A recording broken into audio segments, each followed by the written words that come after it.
or UC Berkeley, sorry, is one of the best places to come to discuss disruption. Because I checked up on you guys, and it seems you guys have a history of disrupting everything. There's Steve Wozniak, there's a guy who developed the Apple mouse, and I hear that there are a lot of protests and political consciousness around here.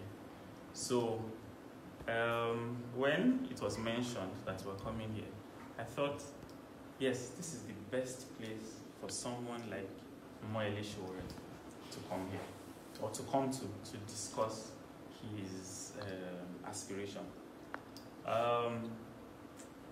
When we were in Nigeria, and I got the chance to now stay at close quarters with him, I realized that there was nothing fake about him. Now, I have had the opportunity to mix with some of those in government, and I can tell you that the difference between them is as night and day. Sometimes night even merges with the day. Give me two things that do not mix: oil and water. And so I decided there's this intelligent guy, there's this humble guy, there's this genuine guy, there's this truthful guy, and then there's this brave guy who has come to change a country I am passionate about. Now I want to present this intelligent, genuine, brave, passionate disruptor to you.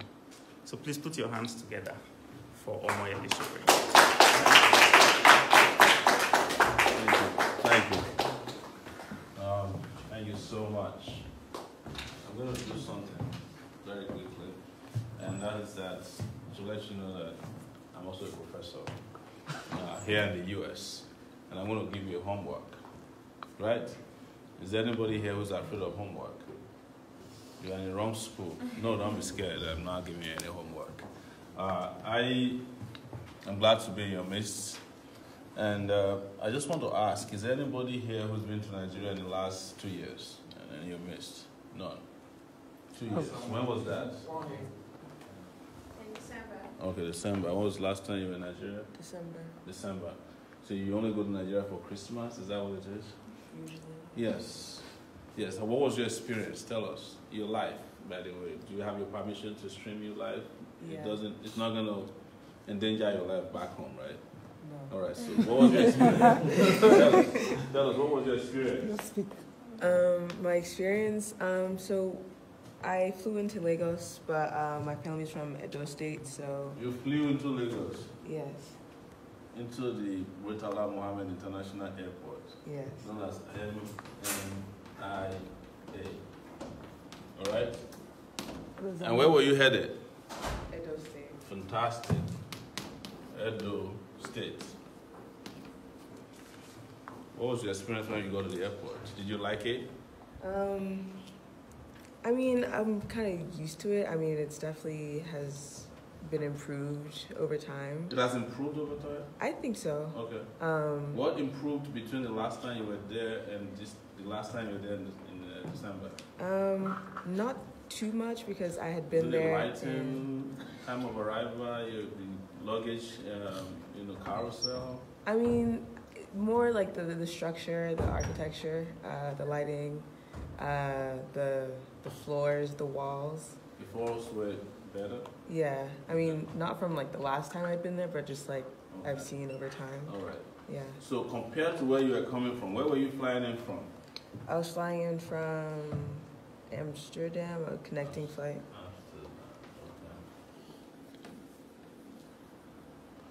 And how was the airport in Amsterdam compared to the one in Lagos? Much more developed. Better. Do you know that the Lagos airport was actually designed to be like the one in Amsterdam? Have you ever heard the story before? No. So, exact copycat of Schiphol was what Schiphol used to be in maybe 40 years ago when we went and copied it. But the way we have been, that airport has been that same way for almost 40 years, pretty much. And Schiphol has expanded and become one of the biggest hubs for air travel in the world. Yes, what else did you think? What about the transportation between Lagos. Did you go to Edo State or you stayed in Lagos? Yeah, we went to Edo State. Benin. Yeah, Benin. How was the trip? Interesting. Yeah. What was interesting there? Tell us.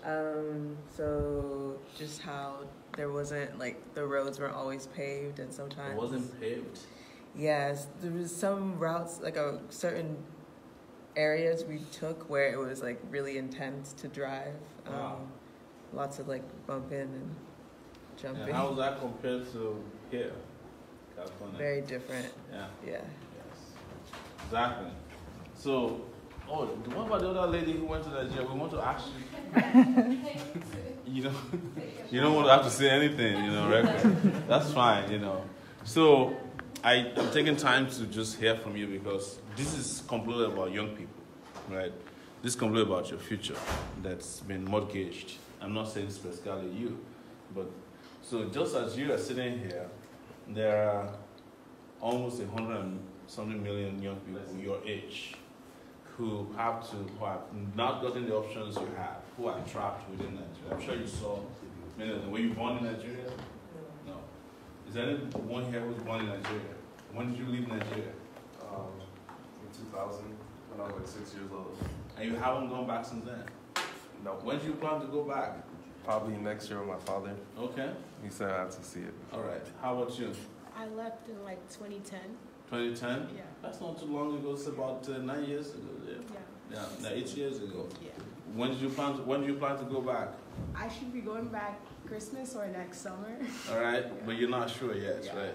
How about you? Were you born in Nigeria? Yes. When did you get here? Also 2000. 2000. Do you plan to go back anytime soon? So, At this point, my finances just don't see it in the future. wow. I'm gonna be real. Are you scared of going back to Nigeria? Anybody here who's scared to go back to Nigeria? Scared? Or you don't feel like it's gonna be safe to go It's back? not even safe. I think it's just the culture. Yeah. Me being basically American now, and how Yeah. they received, and yeah, the safety aspect too. Yeah. I hear many things. You have to be like low key. You can't come in looking like you're affluent or it's just dangerous, and Oh, it's just kind of sad to hear that. yeah. So, is there any one of you that feel like something can be done about Nigeria? Who's optimistic here? You? Fantastic. Is there anyone here in-house who would like to go back to Nigeria to roll up your sleeves and help make Nigeria work? All of you. Fantastic. So the person standing in front of you, now I'm going to introduce myself. I've lived in the US for 19 years. I came here in 1999. And my intention was to come spend 2 weeks and go back to Nigeria. Somehow 2 weeks became 19 years. Yes. And I'm sure for so many of you, probably you came for, just come do school. Is there anyone here who came purposely for school? Just, you got admitted, you came to school here. And, something led to something that you're not going back anytime soon, right? So I didn't come for school, I came for a different purpose. I actually came for a conference that was supposed to last only 2 weeks. I've been here for 19 years now. And this year, I decided I'm going back to Nigeria, but on a different level, which is to go and fight for the political future of Nigeria. Josh had introduced to you, I ran Sahara Reporters, which is an online website that's been dealing with investigative reporting on corruption in Nigeria for 12 years now. And I came to the conclusion that probably what I was doing at Sahara Reporters, this should be seen as a phenomenal work of investigative journalism, breaking news, and all of those good stuff. It's not enough because it looks like the political class in Nigeria that I've been fighting against for 29 years. I actually started as a student activist at the University of Lagos in 1999, I would say pretty much, when I became a freshman. The more you fight them, the more they become immune to, the kind of very civilized way of fighting them. When I say civilized, please pardon my use of the word civilized because that could be misconstrued to mean that people in our part of the world are not civilized. That's not what I meant. But I mean it from the point of view of civility, all right? And nothing is changing. As you probably, most of you, if you were in Nigeria 5 years ago, or 10 years ago, or 9 years ago, if you go back to Nigeria, the condition of Nigeria probably had deteriorated more than you left it. If you had a road that you could drive on for 10 minutes, when you go back today, probably you won't find anything on the surface anymore. That's, I'm surprised that somebody said that the airport's improved.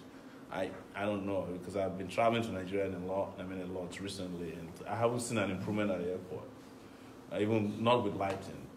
Anytime I arrive in Nigeria, I feel like going back to the plane, like right there, because it's an assault on both your sensibilities and your humanity at the same time.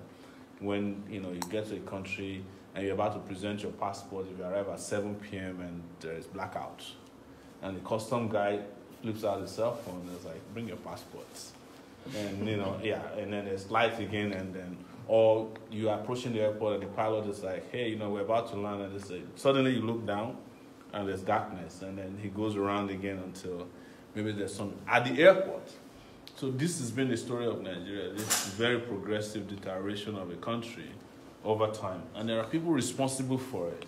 And we keep voting for them. We keep voting for failure in our country. We keep choosing, people who have no idea how to even run a country to become our leaders.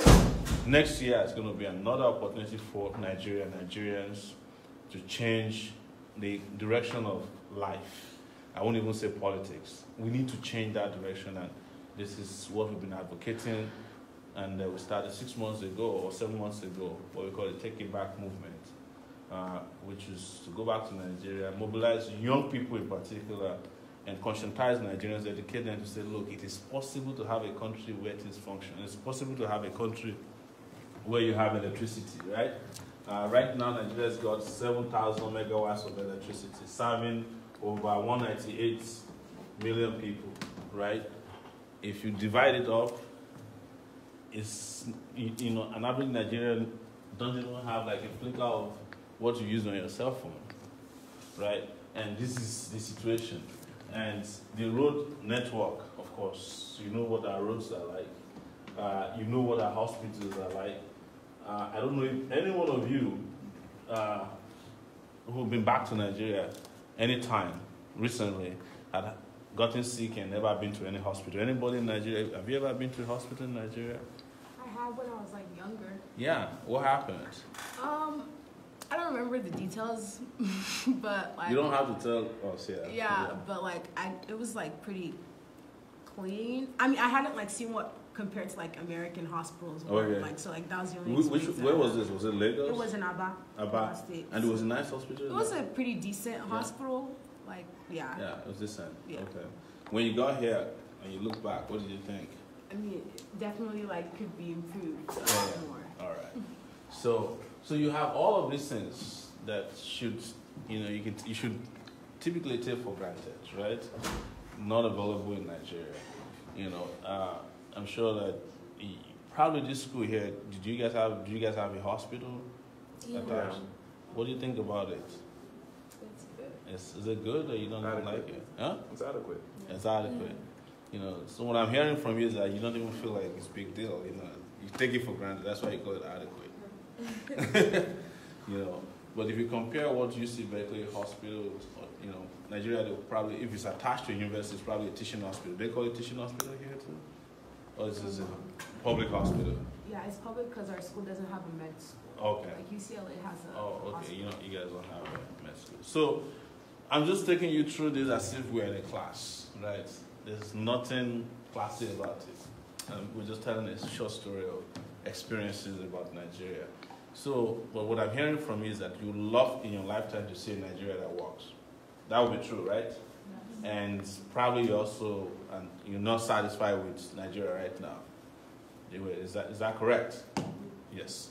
Have you ever, throughout your lifetime, voted in any election in Nigeria? Anybody here? I'm not trying to ask your age. I know you guys will get upset if I ask your age. Anybody voted in any election? Is there anybody in here that has families back at home who are going to vote in the next election? I hope Yeah. Okay. Is any one of you discuss politics at home? You discuss politics amongst yourself, Nigerian politics, amongst yourselves, right? Yeah. What was the last time you talked about Nigeria politically? What did you talk about? Tell us. So like Nigeria's like revenue is like very dependent on like oil. Oil. We export a lot of oil, like the raw materials to like countries, but the problem is that we lack, and it's like ironic because we for our own people when that's our biggest natural resource. And, like, Is that what you discussed? Yeah. Okay. And like how like corruption in like the oil industry and You like discussed corruption. and like the oils in the water and like how we destroy like ecosystems. Ecosystem, you discuss the environment. I told you guys I'm a teacher, right? Let's go. Keep on going. Yeah, I just mainly focus on that and like how like we kind of have like a resource curse. Like we have all these resources. Resource but curse, we're not yeah. allocating it to our people. Okay. And like different states like get a lot of money, but that money is never like seen like trickle down to like populations. And, Poverty. Yeah. Somebody said they have a minor in poverty. What did you? Global poverty and practice. In global? Poverty and practice. Okay. What did they teach you in that class? Basically, poverty theory about poverty alleviation, different economic theories on how to alleviate poverty, but really I haven't seen any practical application of the material. Have you ever been taught about Nigeria in poverty class? Have you ever Besides mentioned being an Nigeria? example of poverty, no. Do they use Nigeria as an example frequently? Yeah. Yes. So you haven't come across any, poverty alleviation theories in your class that can help Nigeria? Have you found? No practical No. application. Yeah. Yeah. Okay. Fantastic.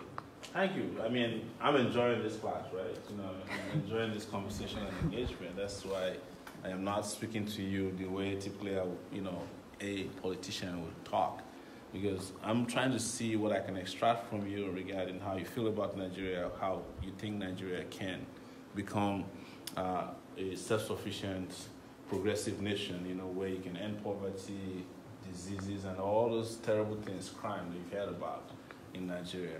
That's why I'm engaging this way. But what do I want to do eventually is that I'm not running to become your professor, right? I'm running to become the president of the Federal Republic of Nigeria. Come next year. The election is coming in February. And we just have been traveling around the world to talk to people, engage largely with Nigerians abroad. Now we felt like it would be good to go to a classroom in the US to talk to Nigerians who are students. And is there any one of you, by the way, whoever went to university in Nigeria before you came to the university in the US? Anyone?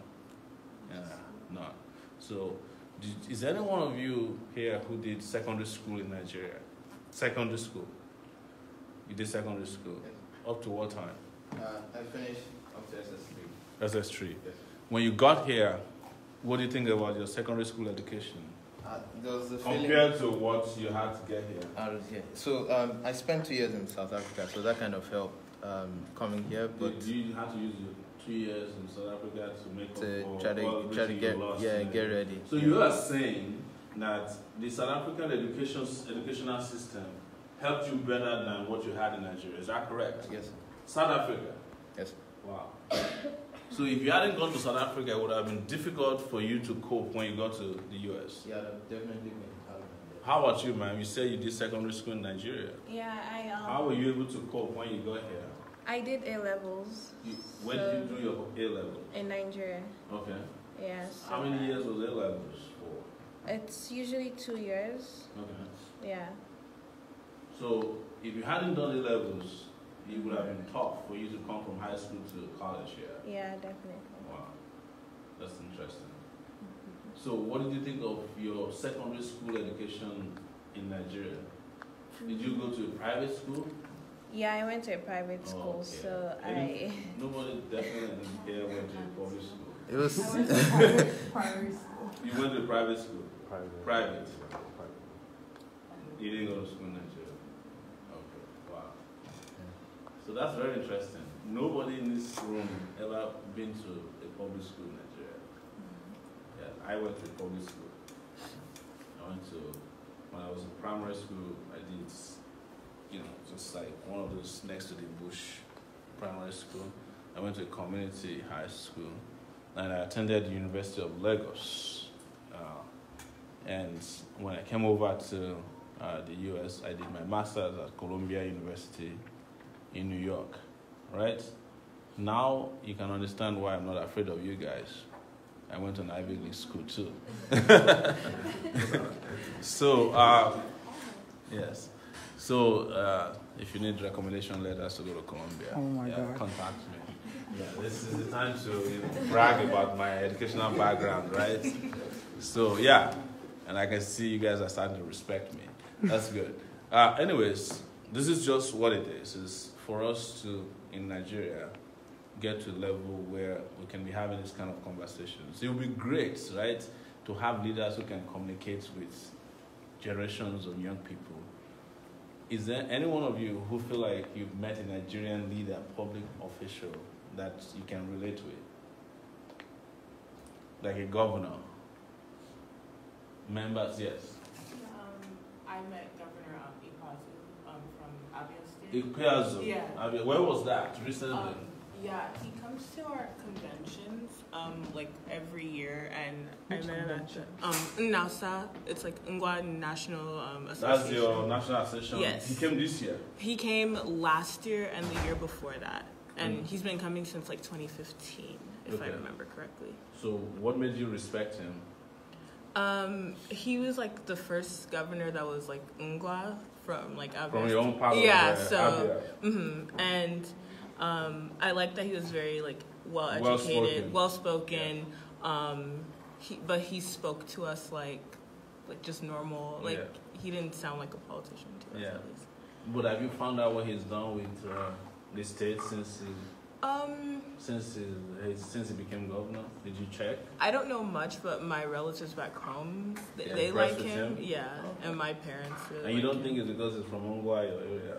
That might be part of it. I'm not gonna lie. Yes. So, well, having said this, I'm going to stop here and take questions. Don't forget that I didn't tell you anything I'm going to do for Nigeria. I want to take questions and comments from you. The reason I'm going to do that, and I'm not campaigning to you, is that I want you to talk to me as if you are campaigning for the president of Nigeria. Ask me questions that I could have asked you, because every one of you seated here today is qualified, better qualified. I repeat it, better qualified than the people who are managing Nigeria. You are better qualified than the president of Nigeria. Yes. I agree. You agree? We know. You know that? We know. Better qualified. You are better qualified than the governor of your respective states. You just need to hear them speak. Or if you haven't heard them speak, go to the state they are managing. You will know. Anybody here from Delta State? Yes. Did you hear your former governor recently on a TV show, Oduaga, who said that after 8 years, his only achievement was that women could deliver babies, and it was horrible. So I'm glad you guys felt that way. So let's do the Q&A so that we can start wrapping up. Do you have questions for me?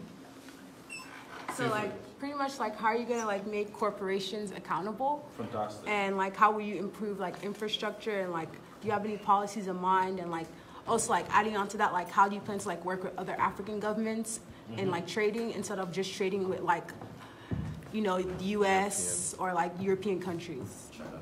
So your questions are... And what are you gonna do about China? Fantastic. Let's put it, number one question is, how do you deal with China? Number two, corporations. Accountability. In terms of how they're buying up. Yeah, taking all the jobs. Three, what's the number three question? I'm working with other African countries. Yes, foreign policy. Would that be correct? And improve the infrastructure. Infrastructure. Four. Man, I haven't taught in a long time. I don't even know how to spell some of these things correctly anymore. What's wrong with you, man? So, China, why do you think they are afraid of China? Anybody? We're not afraid of China. Why is China popping up in our conversations? Can anybody tell me why? Yes, go ahead. Because China sees opportunity in Nigeria. They see opportunities in Nigeria. Absolutely. They do everywhere. But Nigeria has a large enough populace to create a large potential consumer base for them that they can see. But moreover, because I believe there are certain people in office that are easily bought, they're aware that with that they're easily able to gain political power, and with that the ability to get a disproportionate amount of access to resources as a country outside of Africa should be able to get. So is anybody else who has a theory about China, apart from the fact that they take advantage of us? So they see, they see people, yeah. Oh, President, I want to comment on the economic side of China. Okay. So that's what I wanted to ask next. If somebody cannot see Nigeria's population, and what they did with their own people in China. So please intervene. Okay. China is not just about their population and the. Sorry, what's your name? My name is Omoyele. I do believe the China impact or effect is part of your manifesto, President. First thing China did, because I did that research back in the day, they closed their seaport to disallow, other products coming to their country. And the reason is that they want to empower their people to start producing. You know what I mean? Because when everybody is shipping every goods and services into your country, that discourages your local producers from producing. Yes. And the only way you can go is that when you produce, then you can make money, number one. And when you produce, you'll be able to hire, create employment. And when you produce, you'll be able to pay taxes. And when you produce, you'll be able to develop other infrastructures. So what they did is that they closed their border to allow their local producer to start producing. That's the reason that most of them start moving out of China. Some of them that don't have patience to stay in China then. That's why you see them, they scatter every part of the world. Though the ones that stay behind, they start producing. And that is why most of them are rich today, the ones that start producing. That's number one. Number two, what the government did for them is to empower them, to give them give them what they call a cheap access to funds. Okay? Because you may have the idea, but when you don't have the money, you cannot do anything. The idea will stay there. So when you have the idea, number one, you still have the money to produce it. So that's the second thing they did. Then the third thing they did, though United States and other people have been complaining, I think they have been manipulating their money.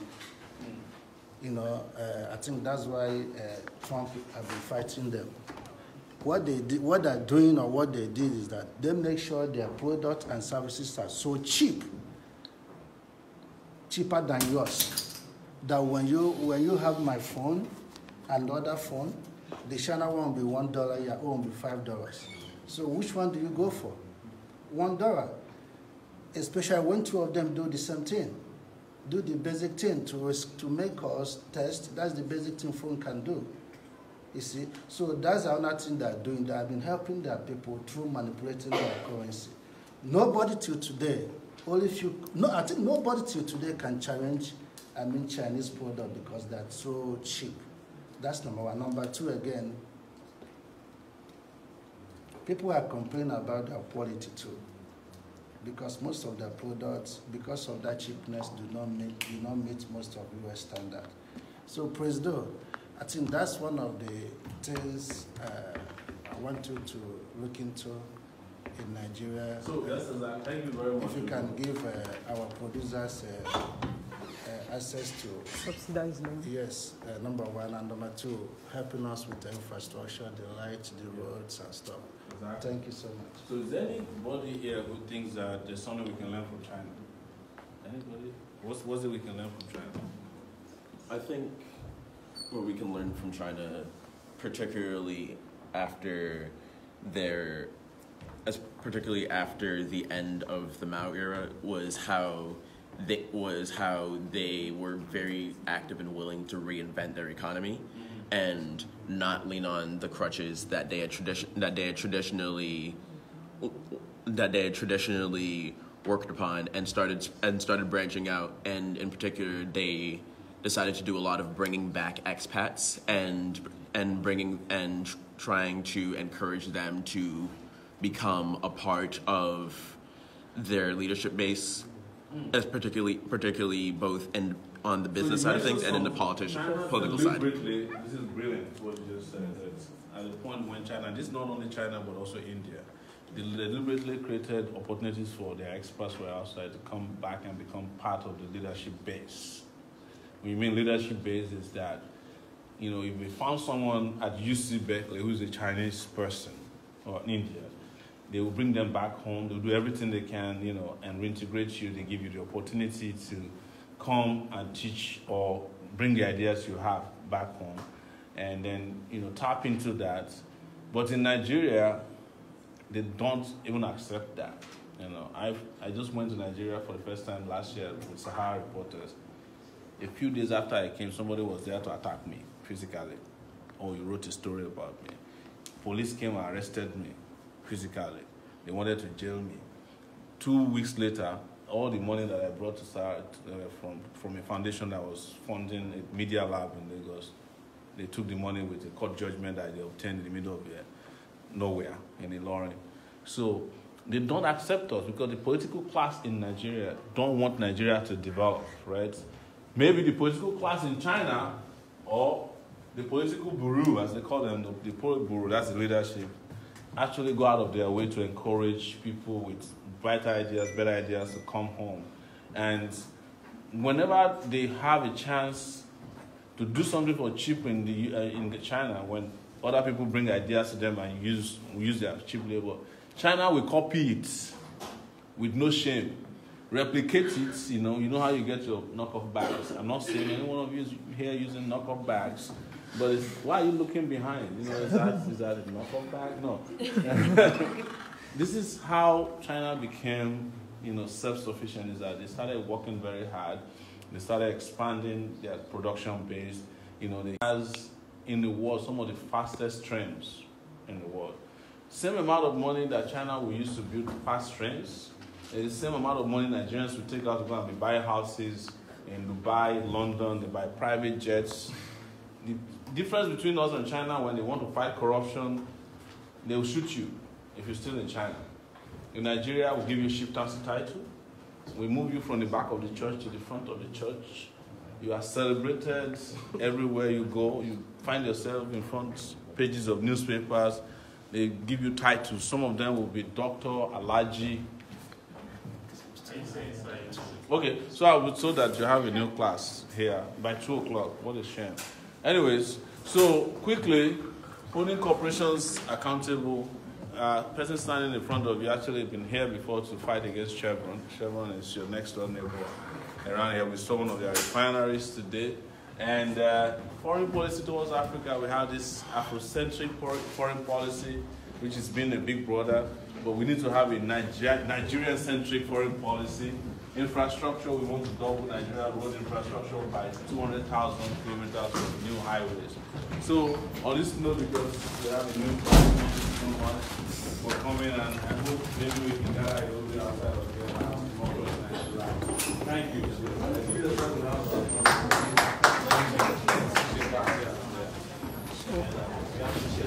him to go that way. Tell him to go out that way.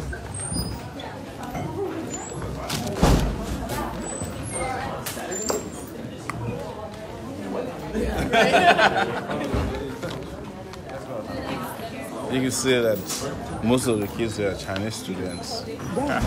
Yes, and they're funded by private. You from China too? But it's kind of hard to do that. Huh? We're just talking about your country. Yes. This is where I'm using. True. Thank you. Nice to meet you, man. Yeah, do. I have one. Nigerian. I have a Nigerian. Oh, you have one too? This is cheapin. Did you get that from China? Yeah, look at China. Maybe not directly from China, but like It is made in China, probably.